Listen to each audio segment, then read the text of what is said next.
रात के 12 बज चुके थे। ससुर जी ने धीरे से मेरे कमरे का दरवाज़ा खोला और चटकनी लगा दी। मैंने आंखें बंद करके सोने का नाटक किया, पर मेरे दिल की धड़कनें तेज थी। मुझे अंदाजा था कि वह क्यों आए हैं, पर मैंने खुद को रोका और बस चुप रही।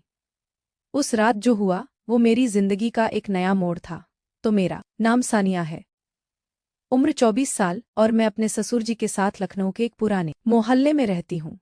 गली तंग है, मकान पुराना, पर दिलों में जो बातें चल रही हैं वो बिल्कुल नई है। 1.5 साल पहले मेरी सासू माँ को कैंसर ने हमसे छीन लिया और मेरे पति वो तो 3 साल पहले एक बाइक एक्सीडेंट में मुझे अकेला छोड़े गए।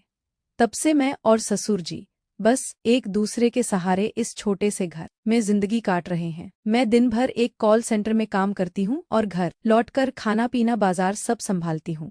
ससुर जी पहले बर्थडे रबदार इंसान थे। मोहल्ले में उनकी बात का वजन था। हर शाम चौपाल पर दोस्तों के साथ हंसी हाक पुराने किस्से और उनकी आवाज से गली गूंजती थी।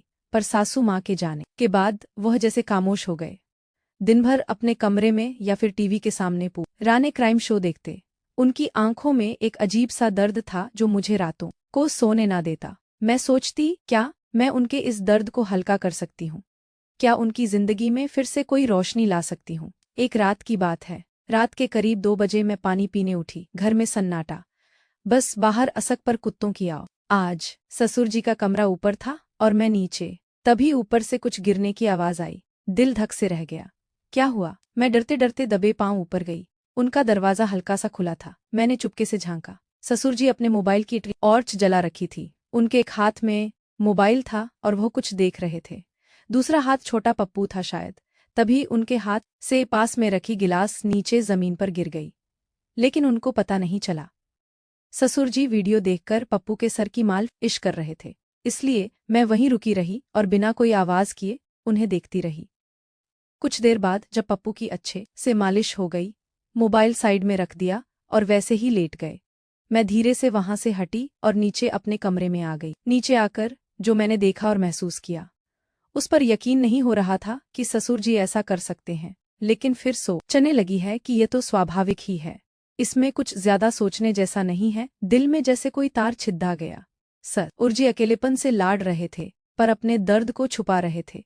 मैं सोचने लगी, क्या मैं उनके लिए कुछ कर सकती हूँ? क्या मैं उन्हें वह एहसास दे सकती हूँ जो अब उनके दिल में कहीं खो गया है? अगली सुबह मैंने फैसला किया कि कुछ तो करना पड़ेगा। मैंने उनके लिए उनकी पसंद का आलू का पराठा बनाया और साथ में अदरक वाली चाय। जब मैंने उनके सामने रखा था, वह चौंक गए। सानिया, इतनी सुबह सुबह यह सब? मैंने हंसकर कहा। ससुर जी आपकी पुरानी वाली हंसी लाने के लिए तो यह छोटा सा पराठा कुछ भी नहीं। वह हल्का सा मुस्कुराए और मेरे दिल को जैसे सुकून मिल गया। उस दिन के बाद मैंने उनके साथ वक्त बिताना शुरू किया। कभी उनके पुराने दोस्तों को घर बुलाया, कभी शाम को उनके साथ गली में टहलने निकली।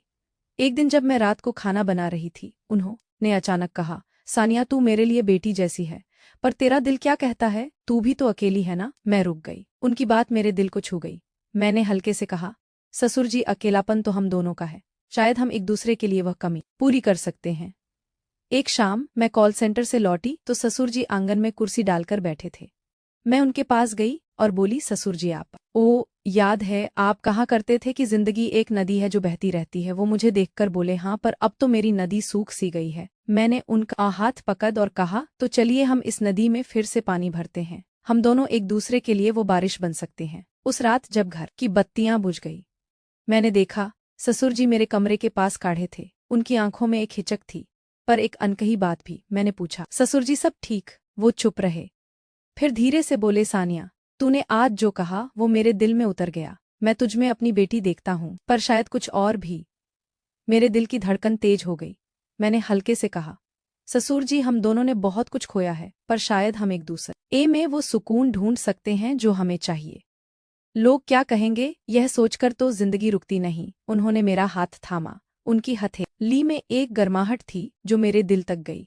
वो बोले, सानिया, यह रास्ता आसान नहीं। मैंने मुस्कुराकर कहा, ससुर जी, जो आसान होता है उस समय मजा कहाँ, बस आप मेरे साथ रहें, फिर देखिए कैसे जिंदगी फिर से हंसने लगती है। उस रात हमने प्यार किया, एक दूसरे के साथ बैठकर पुरानी बातें की, सासू माँ के किस्से, मेरे पति की शरारतें और वह पुराने दिन जब घर में हंसी गूंजती थी। पर उस रात कुछ बदल गया। ससुर जी की आंखों में वो खालीपन कम हो गया और मेरा दिल वो भी जैसे हल्का हो गया। अगले दिन जब मैं दफ्तर से लौटी तो ससुर जी ने मेरे लिए मेरी पसंद की कचौड़ी बनाई थी। सानिया, आज तुझे कुछ तीखा खाना चाहिए, उन्होंने हंसकर कहा। मैंने जवाब दिया, ससुर जी आपने तो मेरी जिंदगी में पहले ही तड़का डाल दिया। वो एक नई शुरुआत थी। ना कोई नाम, ना कोई रिश्ता, बस दो दिल जो एक दूसरे का सहारा बन गए। बाहर की दुनिया वहीं थी, लोग, उनकी बातें, उनका शोर, पर हमारे घर में एक नई सुबह थी जहाँ रिश्ते नहीं बस एहसास थे। तो दोस्तों, अगर मेरी कहानी ने तुम्हारे दिल में कुछ हलचल मचाई हो तो चुपके से मत बैठो, एक झक्कास लाइक ठोक दो, सब्सक्राइब करो जैसे मेरे दिल को छू रहे हो।